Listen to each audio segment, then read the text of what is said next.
السلام علیکم ورحمۃ اللہ وبرکاتہ. وعلیکم السلام ورحمۃ اللہ بڑھیا. الصلاۃ والسلام علیک یا رسول اللہ. الصلاۃ والسلام علیک یا رسول اللہ. الصلاۃ والسلام علیک یا حبیب اللہ. الصلاۃ والسلام علیک یا حبیب اللہ. الصلاۃ والسلام علیک یا نبی اللہ. الصلاۃ والسلام علیک یا نبی اللہ. وعلى آلك وصحبك يا نور الله. وعلى آلك وأصحابك يا نور الله. صلى الله تعالى عليه وسلم. صلی اللہ تعالی علیہ وسلم. میرے پیارے آقا صلی اللہ تعالی علیہ وسلم کے پیارے دیوانوں، آئیے ہم آج کی اپنی محفل کا آغاز تلاوت قرآن سے کرتے ہیں. سب بغور سماعت فرمائیں اور سب اپنی سروں کو جھکا لیں، گردنوں کو جھکا لیں. یہ ادب ہے قرآن مقدس کی تلاوت کو سماعت کرنے کا. اعوذ باللہ من الشیطان الرجیم.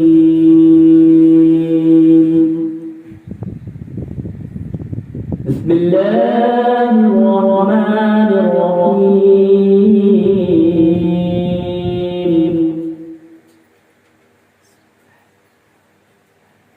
والتين والزيتون والطور سينين وهذا البلد الأمين.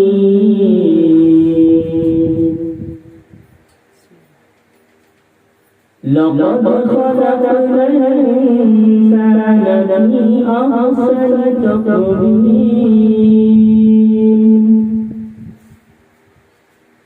ثم رددناه أسفل سافلين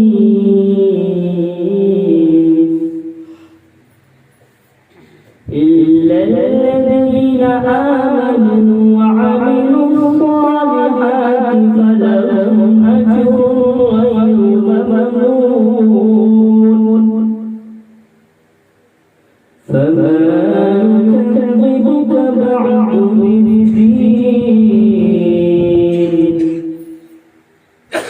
أليس الله بأحكم الحاكمين.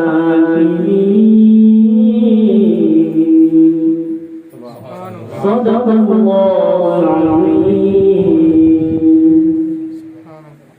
بڑی الصلاۃ والسلام علیک یا رسول اللہ. الصلاۃ والسلام علیک یا رسول اللہ. الصلاۃ والسلام علیک یا حبیب اللہ. الصلاۃ والسلام علیک یا حبیب اللہ.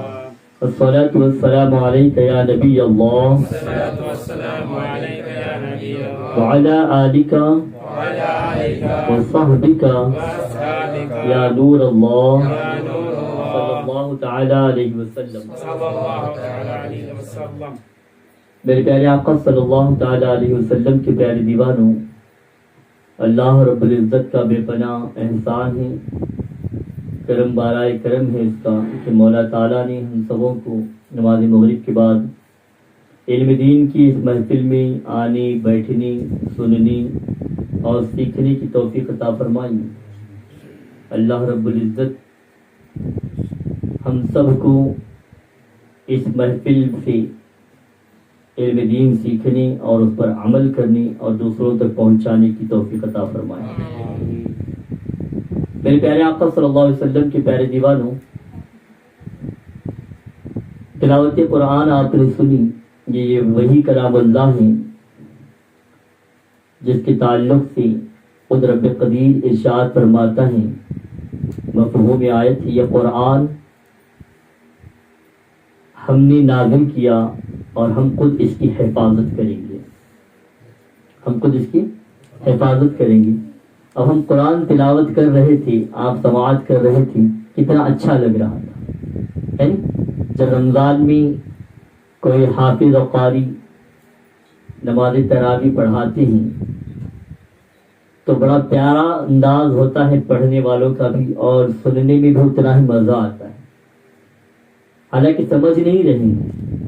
اب میں پڑھ رہا تھا، آپ سمجھ تو نہیں رہے تھے، لیکن ہماری روح کو تسکین مل رہی تھی، ہمارے دل کو سکون مل رہا تھا. ہمارا ذہن و فکر جو ہے منور ہو رہا تھا. یہ وہ اس کلام کی تاثیر ہے جو کلام اللہ ہے. مثال کے طور پر ہمارے اور آپ کی بات ہو, ہمارا اور آپ کا اگر کلام ہو, کوئی ہماری اور آپ کی گفتگو ہو, ضروری نہیں کہ اس کی کوئی تاثیر ہو. ہاں اگر اللہ چاہے تو اس میں وہ اثر عطا کر دیں جو کسی کے کہنے پر کسی پر اثر کر جائے. لیکن اللہ کے کلام کی یہ عظمت ہے کہ اگر سمجھنے والا اس کو سنے اور پڑھیں تو اس کے لیے بھی فیض ملتا ہے, اس کا بھی ذہن و فکر منور ہو جاتا ہے, اور نہ سمجھنے والا سنتا ہے پڑھتا ہے اس کو بھی فیض یاب ہو جاتے ہیں.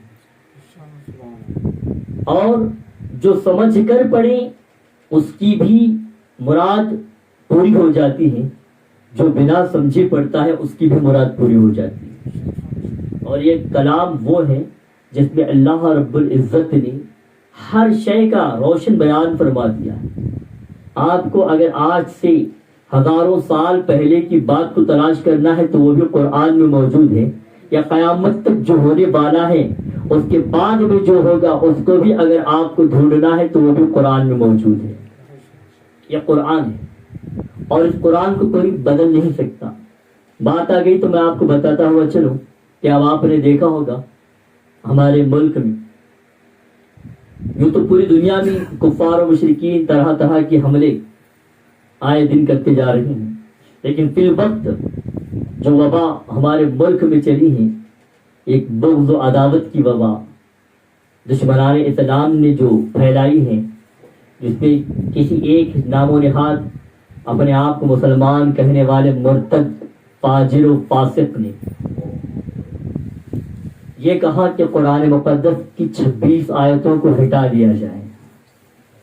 26 آیتوں کو ہٹا دیا جائے. ابھی ہم لوگ باہر بیٹھے تھوڑی دیر پہلے تو میں اپنے ساتھیوں سے کہہ رہا تھا کہ بھائی درخت کا کوئی پتا بھی ہل نہیں رہا ہے, ہوا نہیں آ رہی ہے, درخت کا کوئی پتا ہل نہیں رہا ہے. جب اللہ کی جو مخلوق ہے, مخلوق میں سے وہ بھی نباتات, شجر, درخت, اس کے پتے اللہ کی مرضی کی بنا ہل نہیں سکتے,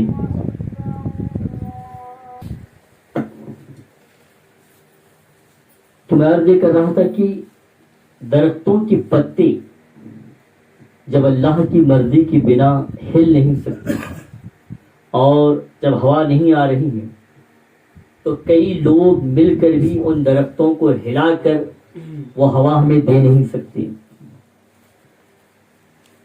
یہ قدرت کسی بھی نہیں ہے. تو یہاں پہ سوچنے اور سمجھنے کی بات ہے کہ انسان اتنا مجبور ہے کہ اللہ کی مرضی کے بنا جو پتے ہل نہیں پاتے وہ اپنی مرضی سے اس کو ہلا نہیں سکتا ہے, تو جو کلام اللہ ہے, جو خود اللہ کا کلام ہے, اس کی آیتوں کو بھلا کیسے بدل سکتا ہے؟ اس کی طاقت کسی میں نہیں ہے. اس بات سے تو ہم مطمئن رہیں گے کہ اللہ کے کلام کو کوئی بدل نہیں سکتا.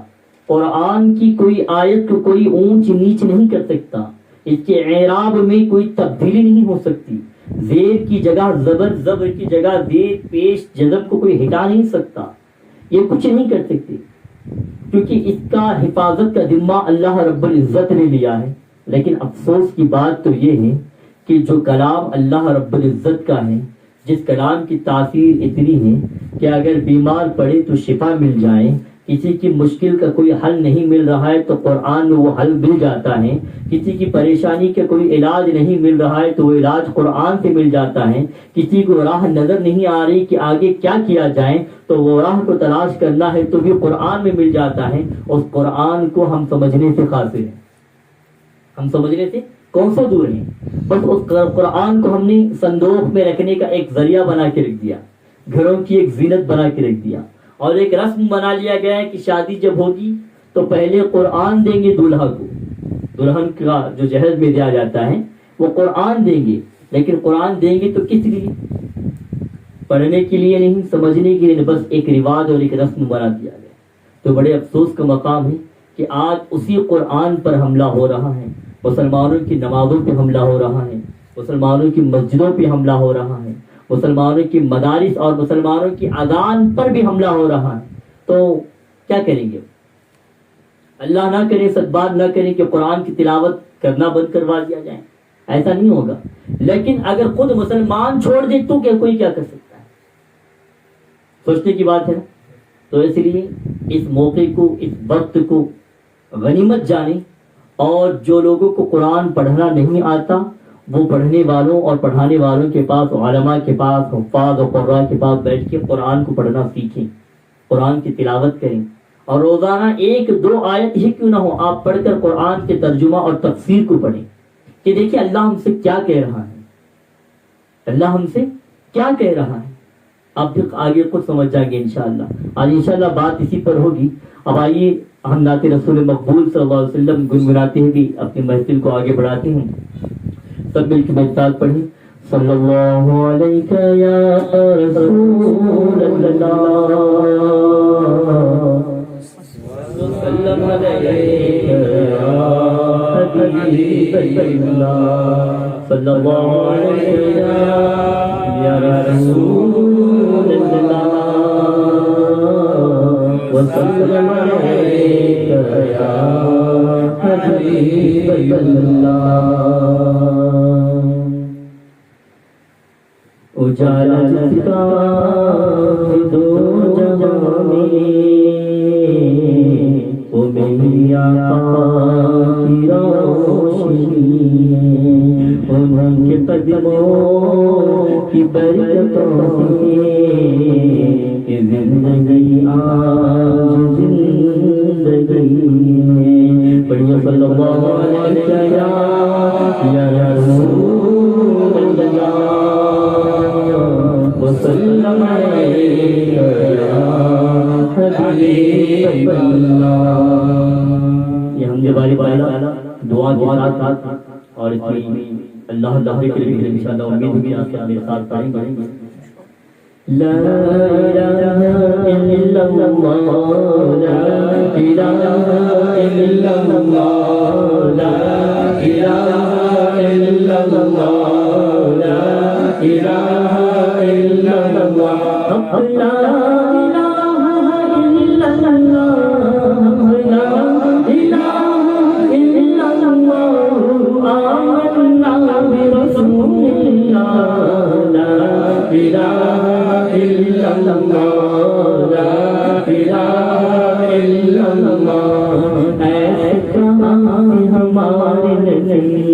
ہم کو ملا حبیب، ایسے کام ہمارے نصیب، ہم کو ملا حبیب. ہے دعائیں رب مجیب، ہے دعائیں رب مجیب، ہم جا کے پڑے روضے کے قریب. لا الہ الا اللہ، لا الہ الا اللہ، لا الہ الا اللہ، لا الہ الا اللہ، آمنا برسول اللہ، لا الہ الا اللہ، لا الہ الا اللہ. جب ہنگامہ روزن ہو، ہاتھ میں آپ کا دامن ہو، جب ہنگامہ روزن ہو، ہاتھ میں آپ کا دامن ہو، وادی ایمن مدفن ہو، وادی ایمن مدفن ہو، گلشن جنت مسکن ہو. لا الہ الا اللہ، لا الہ الا اللہ، لا الہ الا اللہ، آمنا برسول اللہ، لا الہ الا اللہ، لا الہ الا اللہ، لا الہ الا اللہ، آمنا برسول اللہ، لا الہ الا اللہ، لا الہ الا اللہ. جنت کی جب سیر کرے ہم بھی سب ہمراہ چلے، جنت کی جب سیر کرے ہم بھی سب ہمراہ چلے حوض کوثر پر آئے حوض کوثر پر آئے ہاتھ سیاہ کے جام پیے لا الہ الا اللہ لا الہ الا اللہ حق لا الہ الا اللہ آمنا برسول اللہ لا الہ الا اللہ لا الہ الا اللہ قلب میں تم حاضر ہو عبد القادر ناظر ہو قلب میں تم بھی حاضر ہو عبد القادر ناظر ہو خواجہ معین ناصر ہو خواجہ معین ناصر ہو سر پہ نظام و صابر ہو لا الہ الا اللہ لا الہ الا اللہ لا الہ الا اللہ لا الہ الا اللہ حق لا الہ الا اللہ آمنا برسول اللہ لا الہ الا اللہ لا الہ الا اللہ دامر کل میں رب علا صدقہ ذات محمد کا دامر کل میں رب علا صدقہ ذات محمد کا جاری رہتا روز جزا جاری رہتا روز جزا مذہب اہل سنت کا لا الہ الا اللہ لا الہ الا اللہ لا الہ الا اللہ لا الہ الا اللہ حق لا الہ الا اللہ آمنا برسول اللہ لا الہ الا اللہ لا الہ الا اللہ لا الہ الا اللہ حق لا الہ الا اللہ آمنا برسول اللہ لا الہ الا اللہ لا الہ الا اللہ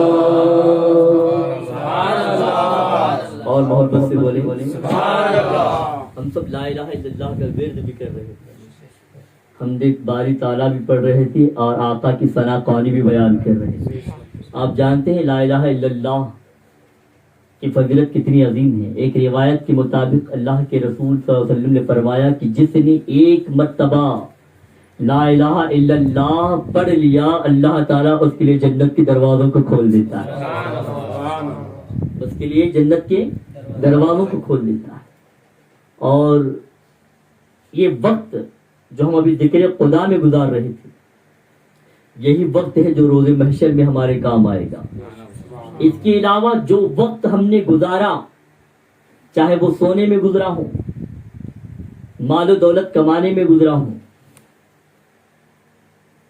بیکاری میں گزرا ہو کھیل تماشوں میں گزر گیا شادی بیاہ میں فنکشنوں میں گزر گیا یہ سارے وقت ضائع سمجھو ہاں اگر کسی نے حلال روزی کمانے کے لیے کی نیت تھی کمانے گیا تاکہ حلال روزی کماؤں اور اپنے اہل و عیال کو کھلاؤں اور وہ اسلام پر عمل بھی کرتا ہے تو اس کا وہ رزق کمانا بھی عبادت ہے وہ بھی کام آئے گا لیکن جو وقت آج زیادہ تر جو فضول میں گزار رہے ہیں وقت کو ضائع کر رہے ہیں قیامت کے دن بندہ اگر کسی چیز پہ سب سے زیادہ افسوس کرے گا تو وہ اس بات پہ کرے گا کہ جو وقت اس کا دنیا میں اللہ کے ذکر کے بغیر گزر گیا اس وقت پر وہ بڑا افسوس کرے گا اور وہ یہ خواہش کرے گا کہ کاش اللہ تعالیٰ مجھے پھر زندگی دی دنیا میں بھیج دیں، جو وقت میں نے بیکاری میں گزار دیا اس وقت میں اللہ کی عبادت کروں اور اللہ کو راضی کر لوں.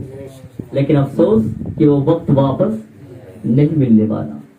یاد رکھیں یہ وقت جو ہم ذکر خدا ذکر مصطفیٰ میں گزار رہے ہیں، انشاءاللہ روز قیامت یہ زمین بھی اللہ کی بارگاہ میں گواہ بنے گی.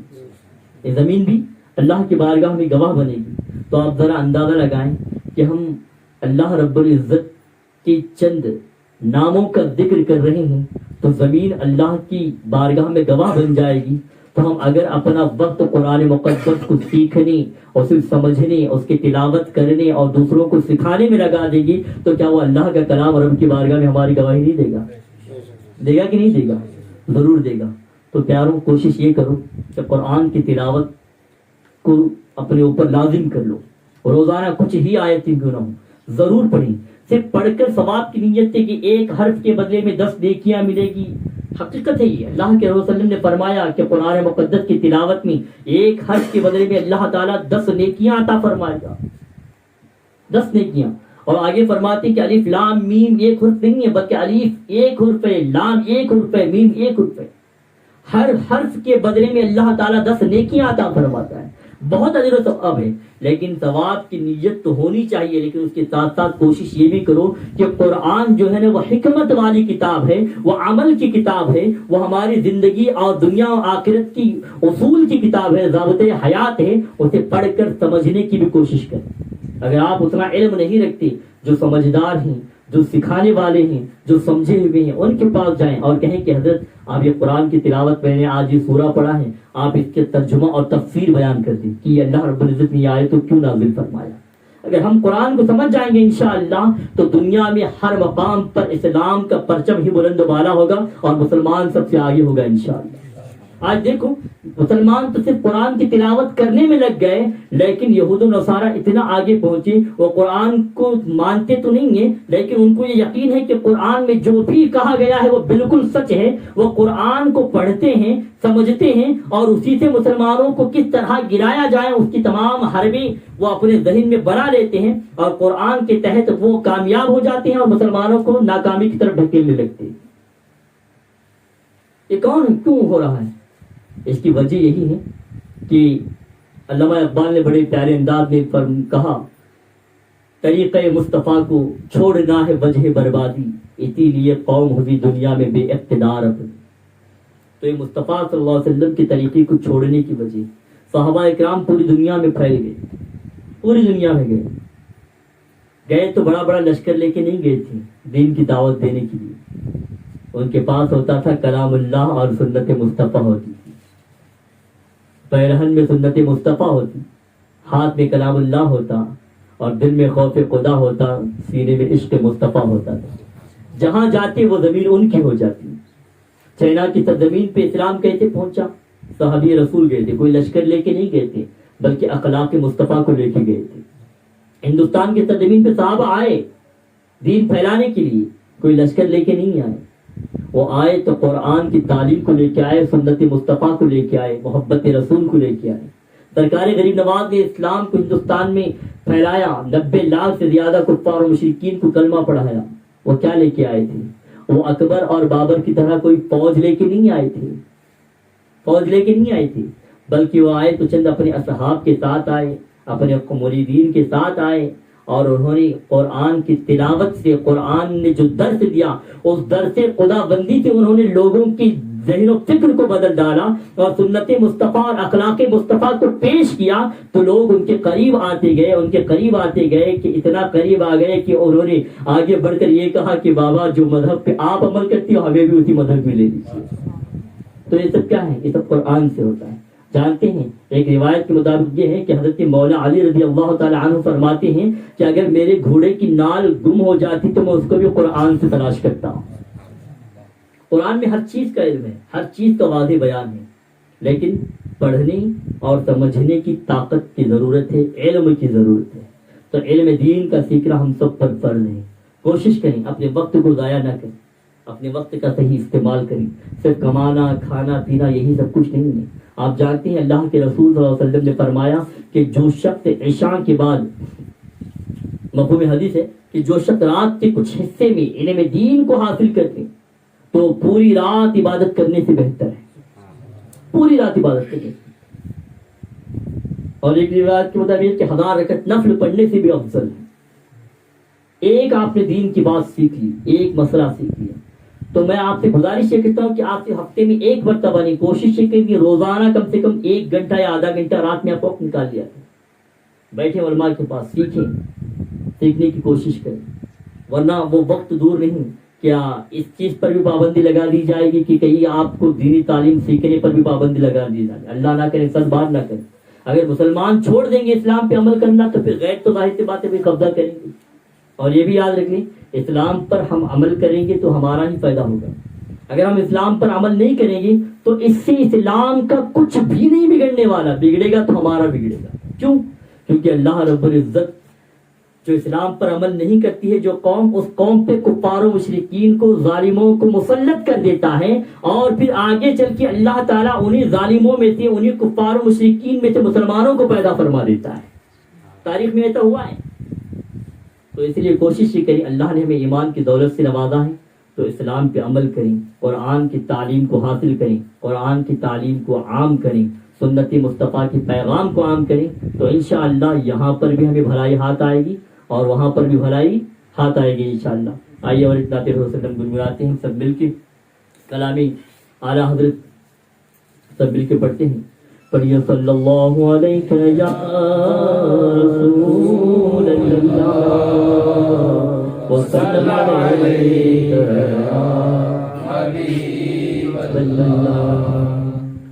طوبیٰ میں جو سب سے اونچی ناو سیدھی نکلی شان، طوبیٰ میں جو سب سے اونچی ناو سیدھی نکلی شان، مانگو نعت نبی لکھنے کو روح قدس سے ایسی شان، مانگو نعت نبی لکھنے کو روح قدس سے ایسی شان، طوبیٰ میں جو سب سے اونچی ناو سیدھی نکلی شان، مانگو نعت نبی لکھنے کو روح قدس سے ایسی شان، مولا گل بن رحمت زہرا سبطین کی کلیاں پھول، مولا گل بن رحمت زہرا سبطین کی کلیاں پھول، مولا گل بن رحمت زہرا سبطین کی کلیاں پھول،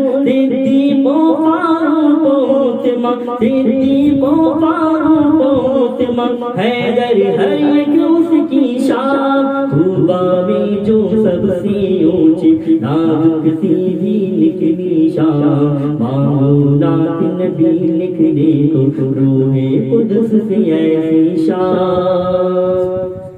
آپ نے سمجھا کہ اعلیٰ حضرت کیا فرما رہے ہیں؟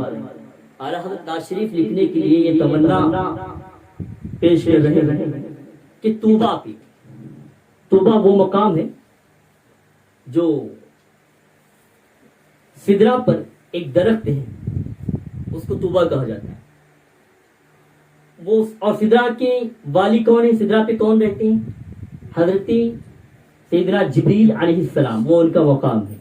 اعلیٰ حضرت تمنا پیش کر رہے ہیں کہ میں نعت نبی لکھنا چاہتا ہوں، اور لکھنے کے لیے قلم کہاں سے؟ جو طوبیٰ میں سب سے اونچی اور نازک جو شاخ سیدھی نکلی ہو، وہ شاخ جو سب سے اونچی ہو، جو نازک ہو، میں نعت نبی لکھنے کے لیے جبریل امی تھی، وہ شاخ مانگ لوں تاکہ میں نعت نبی لکھ سکوں۔ بڑا ہی پیارا اعلیٰ حضرت نے فرمایا، بڑے عشق میں فرمایا ہے، آپ اس کو سمجھیں گے تو مزہ آ جائے گا۔ طوبیٰ میں جو سب سے اونچی تھی نازک سیدھی نکلی شان، طوبیٰ میں جو سب سے اونچی نازک سیدھی نکلی شان، مانگو نعت نبی لکھنے کو روح قدس سے ایسی شان، شاہ قامت شاہ میں زلف و چشم و رخسار و لب ہے، شاہ قامت شاہ میں زلف زلف چشم و رخسار و لب ہے شاہ قامت شاہ زلف چشم و رخسار و لب ہے سنبل نرگس گل پنکھڑیاں سنبل نرگس گل پنکھڑیاں قدرت کی کیا پھولی شاہ طوبیٰ میں جو سب سے اونچی نازک سیدھی نکلی شاہ مانگو نعت نبی لکھنے کو روح قدس سے ایسی شاہ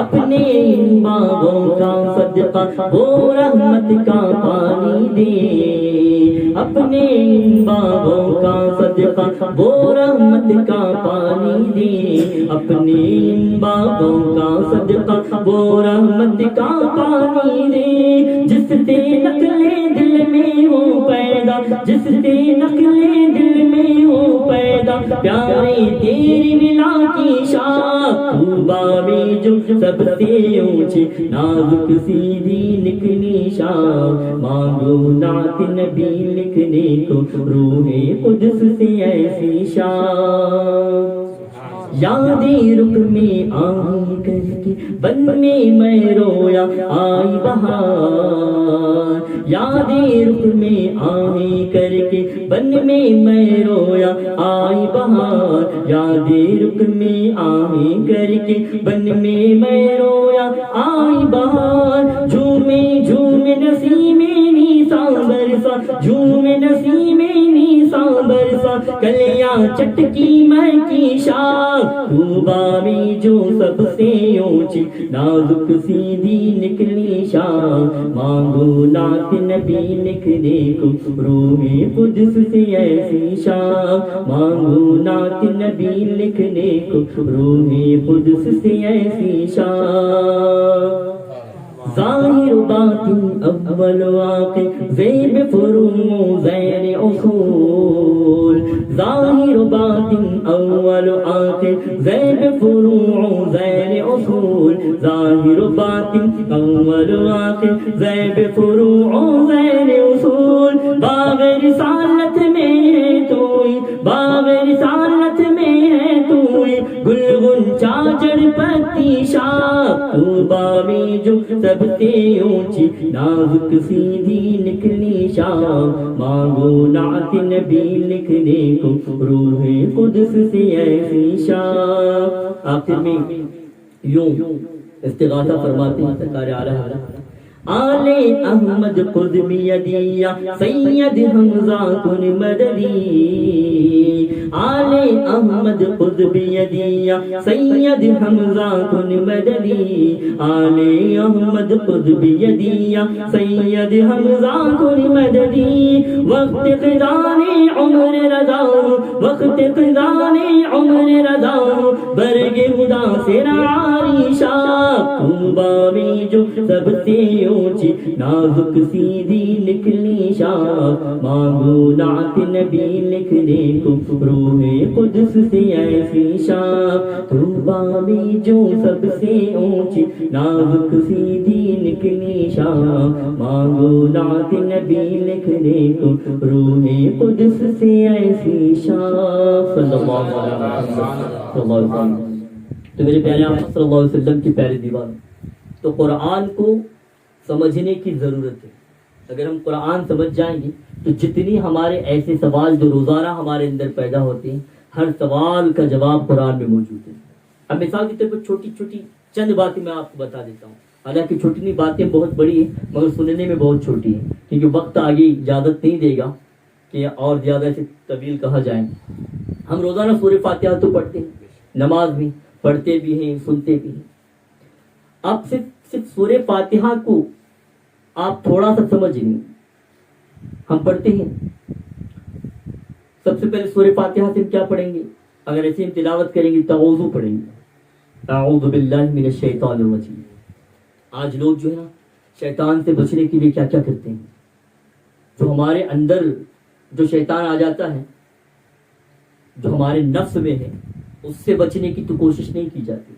لیکن اگر دل میں یہ شک پیدا ہو گیا, کسی نے ڈال دیا کہ ہمیں کسی نے کچھ کروا دیا ہے, یا فلاں گھر پہ شیطان ہے, یا فلاں کو شیطان کا اثر ہو گیا, جنات کا اثر ہو گیا, شریر جنات آصف وغیرہ آ گئے, تو بچنے کے لیے پہلے تعویذات کو تلاش کرتے ہیں. لیکن دیکھو قرآن نے ہمیں ہر چیز کا جواب بھی دیا ہے. جو سوال ہمارے اندر موجود ہوتی ہے وہ ہر چیز کا جواب قرآن میں موجود ہے. ہر چیز کا علم قرآن میں موجود ہے.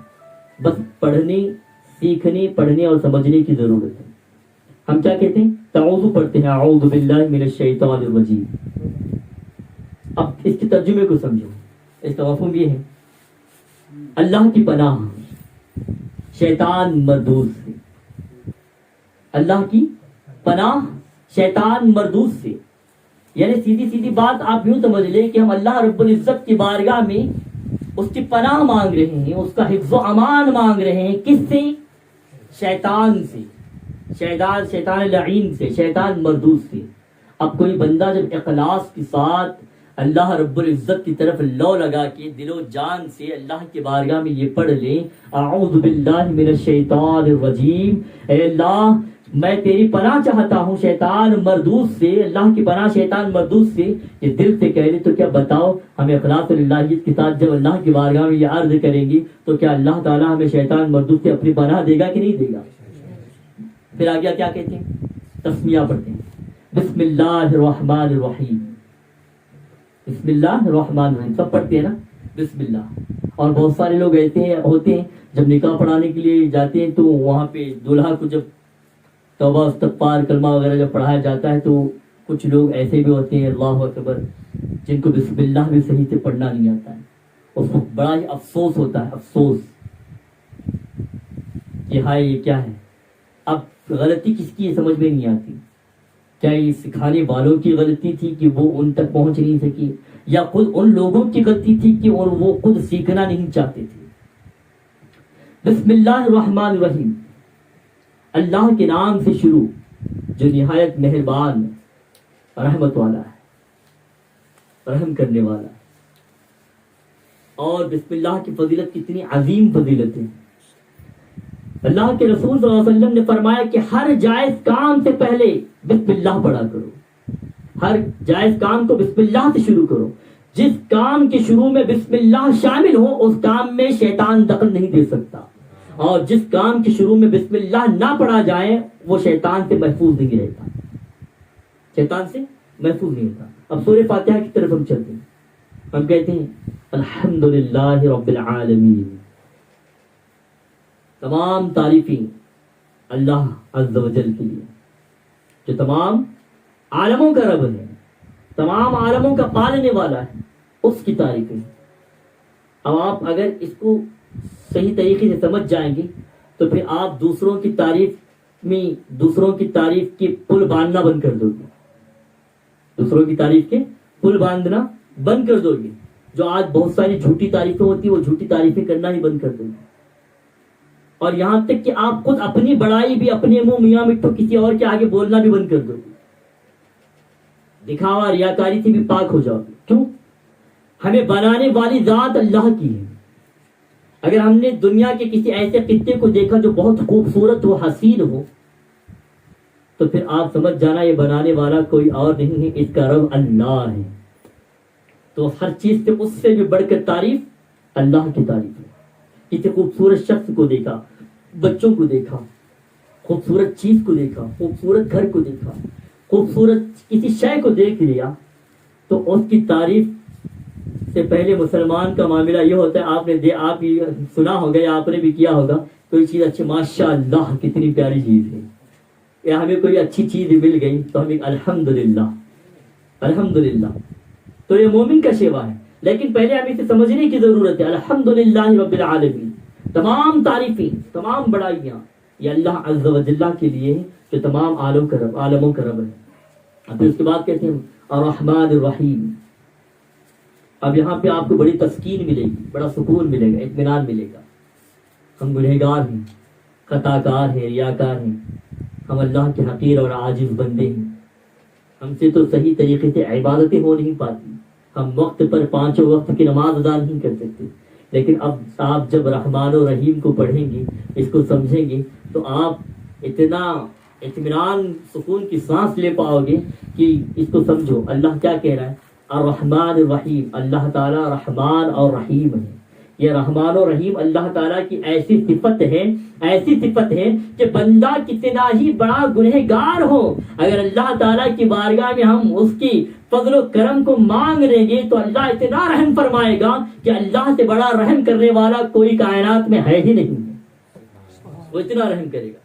تو اگر کوئی گنہگار ہے تو جب وہ یہ اللہ تعالیٰ کی اس صفت کو پڑھے گا، سمجھے گا کہ اللہ رحمان و رحیم ہے، تو پھر اسے ایک امید پیدا ہوگی کہ میرا رب تو رحمان و رحیم ہے، میں توبہ کر لوں گا تو وہ تواب الرحیم بھی ہے، وہ توبہ کو قبول بھی فرماتا ہے اور ہم پر رحم کرتا ہے، اور غفار بھی ہے، ہمارے گناہوں کو بخش دیتا ہے۔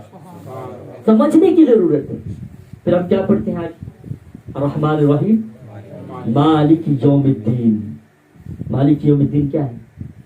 روز جزا کا مالک ہے، روز جزا کا مالک ہے۔ آج یہاں پہ بہت سارے مالک ہیں، فلاں اپارٹمنٹ کا وہ مالک ہے، فلاں کمپنی کا وہ مالک ہے، فلاں فیکٹری کا وہ مالک ہے، فلاں فلیٹ کا وہ مالک ہے، فلاں گھر کا وہ مالک ہے، فلاں گاڑی کا وہ مالک ہے، بہت سارے مالک ہیں۔ لیکن یاد رکھو یہاں کوئی بھی کسی کا مالک بن بیٹھا ہو، لیکن روز جزا دی اینڈ جہاں پر ہوگا، جہاں پہ ہر چیز کا حساب و کتاب لیا جائے گا، وہاں کوئی مالک نہیں ہوگا، وہاں ہر ایک کا مالک ایک ہوگا، وہ اللہ ہوگا، اللہ ہوگا۔ تو یہاں کے مالکوں کی فکر کرنا چھوڑ دو، یہاں کے مالکوں کی فکر کرنا چھوڑ دو۔ جس مالک نے ہمیں پیدا کیا، جس نے ہمیں نعمتوں سے مالا مال کیا، اور جو مالک ہمیں روز جزا میں حساب و کتاب ہمارا لینے والا ہے، ہماری جزا کے طور پہ ہمیں جنت عطا فرمائے گا، ہماری سزا کے طور پہ جہنم میں ڈالا جائے گا، اس مالک کو یاد رکھو تو انشاءاللہ آپ گناہ کرنا ہی بند کر دو گے۔ اور پھر سے آگے کیا پڑھتے ہیں؟ ایاک نعبد و ایاک نستعین۔ آسان یوں سمجھ لیں کہ ہم اللہ تعالیٰ کی بارگاہ میں کھڑے ہو کے یہ کر رہے ہیں، اے اللہ ہم تیری ہی عبادت کرتے ہیں اور تجھی سے مدد چاہتے ہیں، تیری ہی عبادت کرتے ہیں۔ لیکن ذرا سوچو، اس بات پر ذرا غور کریں، کیا ہم حقیقی معنی میں اللہ کی عبادت کرتے ہیں؟ اللہ کی عبادت کرتے ہیں، بندگی میں اللہ کی کرتے ہیں، نماز تو پڑھ رہے ہیں، لیکن اگر وہ نماز ریاکاری سے پاک ہو تو وہ اللہ کے لیے۔ ہم روزہ رکھ رہے ہیں، اگر وہ روزہ دکھاوے سے پاک ہو تو وہ اللہ کے لیے ہے۔ ہم زکوٰۃ ادا کرتے ہیں، اگر وہ زکوٰۃ ریاکاری سے دکھاوے سے پاک ہو، کوئی اور مطلب نہ ہو، صرف اخلاص و للہیت کے ساتھ ہو، صرف اللہ کے لیے ہو، تو وہ اللہ کے لیے۔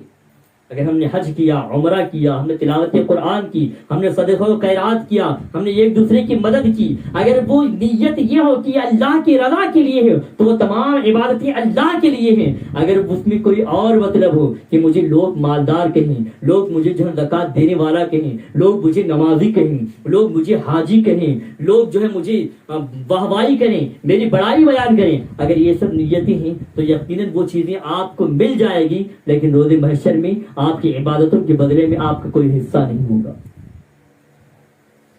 تو عبادت اگر ہم کر رہے ہیں، ایک بار ہم بسم اللہ بھی کہہ رہے ہیں تو اخلاص پیدا کرو، خلوص نیت کے ساتھ پڑھو کہ میں جو کہہ رہا ہوں، میں جو کر رہا ہوں یہ اللہ کے لیے۔ اس کے بعد کیا پڑھتے ہیں؟ اہدنا الصراط المستقیم۔ ہم رب کی بارگاہ میں یوں عرض کر رہے ہیں، اے اللہ ہمیں سیدھا راستہ چلا، سیدھا راستہ رب تعالیٰ نے تو ہمیں سیدھا راستہ دکھا دیا ہے۔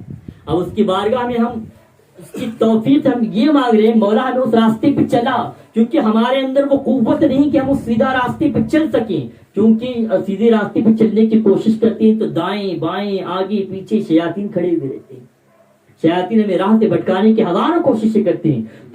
تو ہمیں یہاں پر گھمنڈ نہیں ہوگا، غرور و تکبر نہیں ہوگا کہ میں سیدھے راستے پہ ہوں، میں سیدھے راستے پہ چل رہا ہوں، لیکن وہاں پہ ہم عاجزی و انکساری کے ساتھ رب کی بارگاہ میں آتے کہتے ہیں، اے مولا تو کریم ہے، تو رحمان و رحیم ہے، تو ہر چیز کا مالک ہے، تو علی کل شیء قدیر ہے، تو ہر شے پہ قدرت رکھتا ہے۔ مولا جب تو ہر شے پہ قدرت رکھتا ہے الہ العالمین، ہمیں سیدھے راستے پہ چلانا کوئی بڑی بات نہیں، تو ہمیں سیدھے راستے پہ چلا دے۔ یہ میں آپ کو سمجھانے کے لیے کہہ رہا ہوں۔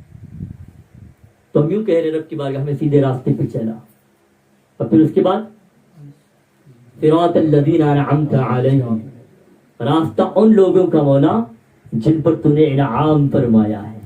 راستے تو بہت ہیں، بہت سارے راستے ہیں، بے ڈھنگوں کے راستے ہیں، ناچنے والوں کے راستے ہیں، گانے والوں کے راستے ہیں، سود خوروں کے راستے ہیں، چوروں کے راستے ہیں، ڈکیتوں کے راستے ہیں، ہے نا، حرام کی کمائی کمانے والوں کے راستے ہیں، بے حیائی کے راستے ہیں، بہت سارے برائی کے راستے ہیں.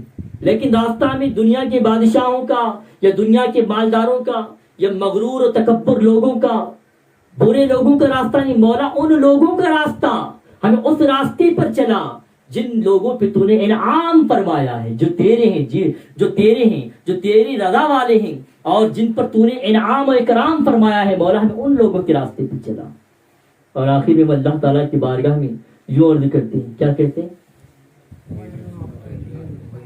غیر مغضوب علیہم ولا الضالین، نہ راستہ ان کا جو بہکے ہوئے ہیں اور نہ گمراہوں کا، نہ بھٹکے ہوئے کا. ابھی گمراہ اور بھٹکے ہوئے، جو بہکے ہوئے ہیں، ان سے مراد یہود و نصارہ ہیں، کفار و مشرکین ہیں. ان لوگوں کے راستے سے ہم اللہ کی بارگاہ میں پناہ مانگ رہے ہیں. مولا ان لوگوں کے راستوں پہ ہمیں نہ چلا. ہم نماز میں 5 وقت یوں کہہ رہے ہیں، یہ ساری باتیں ہم عرض کرتے ہیں اللہ تعالیٰ کی بارگاہ میں، یہ عریضہ پیش کرتے ہیں، لیکن بعد میں ہمارا راستہ انہی لوگوں کا، ہمارا کھانا پینا ان جیسا، ہمارا پہننا اوڑھنا ان جیسا، ہماری بول چال ان جیسی، ہمارے بچوں کا لباس ان جیسا، ہماری بیویوں، ماں اور بہنوں کا طور طریقہ، ان کی بے پردگی ان جیسی، شادی حالوں میں بے ڈھنگا پن، برائی، طرح طرح کے رسم و رواج ان جیسا. اور یہاں پہ نماز میں کھڑے ہو کے ہم کی بارگاہ میں عرض کرتے ہیں، مولا ہمیں انعام و اکرام والوں کے راستے پہ چلا، بہکے ہوئے بھٹکے ہوئے کے راستے پہ نہ چلا. یہود و نصارہ کا ہمیں راستہ نہیں چاہیے، سیدھے راستے پہ چلا. تو بتاؤ کہ ایک طرف یہ بھی کہیں اور دوسری طرف خود ہم برائی کا راستہ اختیار کریں تو رحمت الہی کہاں سے؟ اور معلوم ہے بہت سارے لوگ مایوس ہو جاتے ہیں. میں اپنی بات کو ختم کر دیتا ہوں. بہت سارے لوگ، قرآن میں کہہ رہا تھا، ہر چیز کا، ہر سوال کا جواب ہے، ہر مشکل کا حل ہے. اس میں سب سے ایک اہم بات میں آپ کو بتاؤں کہ آج بہت چیزوں کو لے کر مایوس ہو جاتا ہے انسان. کاروبار میں نقصان، بار بار کوشش کر رہا ہے، نقصان پہ نقصان، نقصان پہ نقصان. کسی کو اولاد نہیں ہوتی، وقت گزرتا چلا گیا، اولاد نہیں ہو رہی ہے.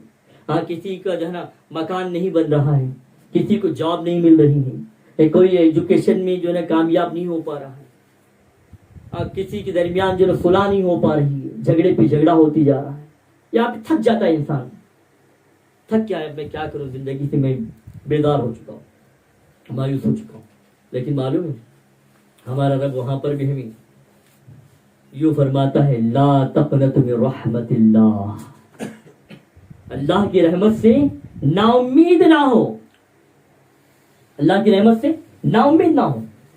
تو اب یہاں پر ہمارے دل میں اگر یہ خیال ہے کہ ہم تو اتنے بڑے گنہگار ہیں، ہم جنت میں کہاں جائیں گے، ہم اتنے بڑے گنہگار ہیں، ہم مسجد میں جائیں گے تو ہماری عبادت کیسے قبول ہوگی، ہم فلاں ہیں فلاں ہیں، ایسا بہت ساری زبانوں پہ شکوہ ہوتا ہے، حضرت ہم نے تو بہت بڑے گناہ کر لیے، کہاں مسجد میں ہم لوگ آئے. لیکن یاد رکھو ایسا نہیں، اللہ تعالیٰ کی رحمت سے نا امید نہیں ہونا چاہیے، کیونکہ اللہ تعالیٰ جو ہے وہ غفور الرحیم ہے، وہ ستار ہیں. ستار یعنی عیبوں کا پردہ فرمانے والا، عیبوں کی پردہ پوشی کرنے والا، ہمارے عیبوں پہ پردہ ڈالنے والا.